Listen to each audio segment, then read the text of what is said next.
আজ একটা অন্যরকম গল্প বলবো। বর্ষার অতিথি।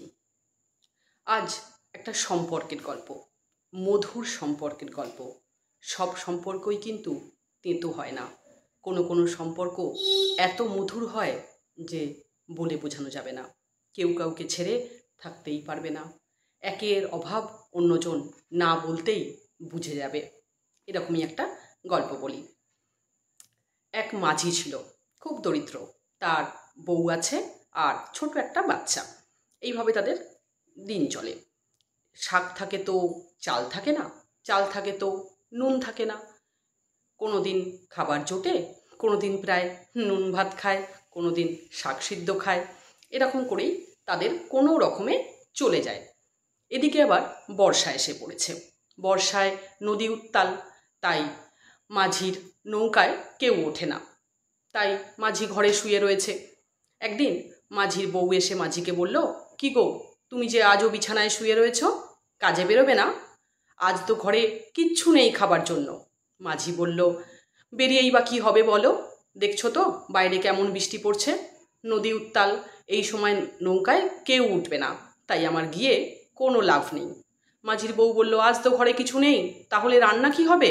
মাঝি বলল, কি আর করা যাবে, এক কাজ করো, বাড়ির পাশে অনেক শাক হয়েছে, আজ শাক সেদ্ধই করো, এভাবেই চলুক। এমন সময় তারা দেখে যে বাইরে কেউ যেন মাঝির বউয়ের নাম ধরে ডাকছে। মাঝির বউ দ্রুত বাইরে এসে দেখে তার শাশুড়ি মা এসছে, অর্থাৎ মাঝির শাশুড়ি মা, অর্থাৎ তার বউয়ের মা এসছে। সে ডাকাডাকি করছে। তো তখন মাঝির বউ বলে, মা, তুমি এখানে এত বর্ষার মধ্যে কি করে এলে? তার শাশুড়ি মা বলে, সব কথা কি এখানেই বলবো না ভিতরে যাব? তোদের কথা খুব মনে পড়ছিল, তুই তো অনেক দিন যাসনি, তোদের সকলের জন্য এত মন খারাপ করছিল যে আর থাকতে পারলাম না, চলে এলাম। তার হাতে ছিল দুটো বড় বড় ব্যাগ। সে ভিতরে ঢুকে তার মেয়েকে বলল, দেখ, আমার এই দুটো ব্যাগের মধ্যে অনেক সবজি আছে, নারকেল আছে, আর শোন, একটা ব্যাগে দুটো মাছও আছে, সেগুলোকে বার করে তাড়াতাড়ি করে কেটে বেছে নে, না হলে আবার নষ্ট হয়ে যাবে। আর দেখবি ব্যাগের মধ্যে কিছু রান্না করা খাবারও আছে, সেগুলো বার করে ফেল, আমরা আজকে টিফিনে খেয়ে নিই ওগুলো। এদিকে মাঝি যেন হাঁপ ছেড়ে বাঁচল। যাক, আজকের মতন তো সংস্থান হলো। তারা দেখলো মাঝির বউ মাছ বার করে তাড়াতাড়ি করে সেগুলো কেটে বেছে ধুয়ে ঠিক করে রাখলো। রেখে ব্যাগ থেকে খাবারগুলো বার করলো। তাতে ছিল লুচি, মিষ্টি, আচার, আরও অনেক রকম খাবার। সেগুলো তারা পেট ভরে খেলো, কেননা সকাল থেকে তাদের কিচ্ছু খাওয়া হয়নি, খাবার ছিল না ঘরে। তারা খুব আনন্দে খেলো। এরপরে মাঝির বউ মাঝিকে বলল, কি গো, তুমি কি এখনো শুয়ে থাকবে? যাও একবার বাজারের দিকে। মাঝি বলল, কেন, বাজারে যাব কেন? এই তো তোমার মা দুটো বড় বড় মাছ নিয়ে এসেছে, তাই দিয়েই তো চলবে। মাঝির বউ বলল, তাই কখনো হয়? মা যা নিয়ে এসেছে তাই দিয়েই তাকে খেতে দেবো? এটা হয় না। তুমি এক কাজ করো, তুমি বাজারে যাও আর বেশি করে একটু মাংস নিয়ে এসো। মাঝি অগত্যা, কি করবে, তার হাতে কোনো পয়সা নেই। তবু ভাবলো যেতে তো হবেই, গিন্নি যখন ধরেছে বায়না। সে তখন ছাতা নিয়ে গেল বাজারের দিকে। যাচ্ছে, এমন সময় এক প্রতিবেশীর সঙ্গে দেখা। প্রতিবেশী বলল, ও মাঝি ভাই, চললে কোথায়?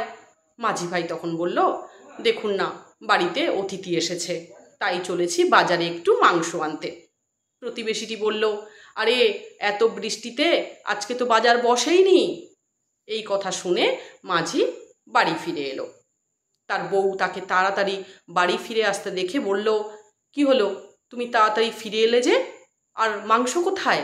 মাঝি তখন বলল, আরে আজকে তো বাজার বন্ধ, আমি তো জানতাম না, শুনলাম, তাই আজকে আর হবে না কিছু, আজকে এই মাছ দিয়েই তোমাকে চালাতে হবে। ঠিক আছে। সেদিন মাঝির শাশুড়ি রান্না করলো। আজকে মাছের ভাজা, মাছের ঝাল, মাছের তরকারি, অনেক কিছু হয়েছে। খুব আনন্দ করে তারা সেদিনকে পেট ভরে ভালো করে তৃপ্তি করে খেলো। এরপর দিন মাঝি বউ আবার রাত্রি সকালবেলায় বলছে, কি গো, আজ তো বাজার যাও, একটু মাংস নিয়ে এসো, কাল না হয় মাছ দিয়ে চললো, আজ কি হবে? মাঝি বলল, দেখো, হাতে তো পয়সা নেই, কিন্তু কি করব বলো, তুমি যেটা বলছো তারও যুক্তি আছে, দেখি যদি কেউ ধার দেয় বাজারে, বলে সে ছাতা নিয়ে বেরোতে যাচ্ছে। এমন সময় দেখলো তাদের বাড়ির পাশে যে কচুর শাক হয়েছিল সেগুলো তার শাশুড়ি মা কাটছে। তাকে বাজার যেতে দেখে তার শাশুড়ি মা বলল, চললে কোথায়? এই দেখো, আমি তো কাল নারকেল নিয়ে এসেছি, আর এই যে কচুর শাক কাটছি এই দিয়ে আজ নারকেল কচু করব। দেখো কেমন রান্না হয়, আমি করব আর তোমরা সবাই হাত চেটে পুটে খাবে। আজ আর বাজার যাওয়ার প্রয়োজন নেই। মাঝি যেন হাঁপ ছেড়ে বাঁচল। যাক বাবা, আজ তো বাজার যেতে হলো না। সত্যিই তাই হলো। মাঝির শাশুড়ি খুব সুস্বাদু করে রান্না করেছিল। মাঝি, মাঝির বউ এবং সকলে খুব তৃপ্তি করে সেই খাবার খেলো। রাত্রিবেলায় আবার মাঝির বউ মাঝিকে ধরল, কি বাজারের কিছু ভাবলে, না এইভাবেই চলবে নিরামিষ দিয়ে? এই কথা কিন্তু মাঝির শাশুড়ি শুনে ফেলেছিল। পরের দিন সকালবেলায় মাঝির শাশুড়ি মেয়ে এবং জামাইকে ডেকে বলল, দেখ, আমি তোদের থেকে অনেক দূরে থাকি, একা থাকি। আমার বাগানে মাঠে অনেক সবজি, নারকেল, এমনকি পুকুরে অনেক মাছও হয়েছে। তোদের কথা ভেবে আমি সেগুলো নিয়ে এসেছি। আমি একা কত আর খেতে পারি বল? আর আমি তো জানি বর্ষাকালে তোদের অবস্থা একটু খারাপ থাকে, এই সময় টানাটানি যায়। সত্যিই তো, মাঝির নৌকায় এই সময় কেউ ওঠে না। তাই তো আমি এগুলো নিয়ে এলাম তোদের কথা ভেবে। আর তোরা যদি এইভাবে অশান্তি করিস তাহলে তো আমার এখানে থাকা চলে না, আমাকে ফিরে যেতে হয়। এই কথা শোনার পর তারা তাদের ভুল বুঝতে পারল।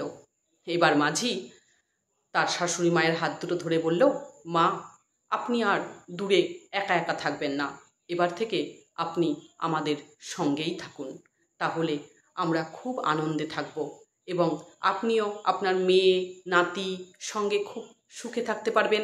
আপনাদের জন্য আপনাকে চিন্তা করতে হবে না। তখন শাশুড়ি মা রাজি হয়ে গেল। এরপর থেকে তারা খুব সুখে আনন্দে থাকতে লাগলো। তাহলে দেখলেন তো, সব সম্পর্কই কিন্তু খারাপ হয় না। আমরা অনেক সময় অনেক কিছু খারাপ আগে থেকেই ভেবে নিই। অনেক সম্পর্ক মিষ্টি হয়, মধুর হয় এবং সত্যিই সেই সম্পর্কগুলোকে টিকিয়ে রাখতে হয়।